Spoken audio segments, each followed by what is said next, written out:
she was winning the hearts of our people Mm. because she's fighting the bread and butter issue of unemployment. We may have different views on what causes unemployment. We may blame anybody that we blame, but we need to acknowledge that in some of the jobs that could have gone to South Africans, for foreign nationals, irrespective of whether it's Chinese, whether it's our African brothers, they are sitting in those jobs. Yes. Let's take, for instance, hotels. Mm. Many chefs that I know in many hotels happen to be Zimbabweans. There's something, including restaurant.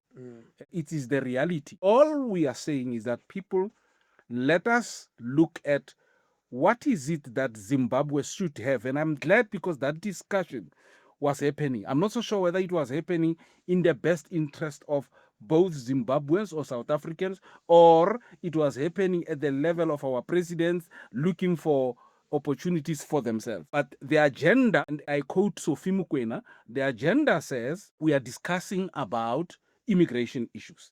What is it that we need to develop in Zimbabwe so that Zimbabweans stay in Zimbabwe?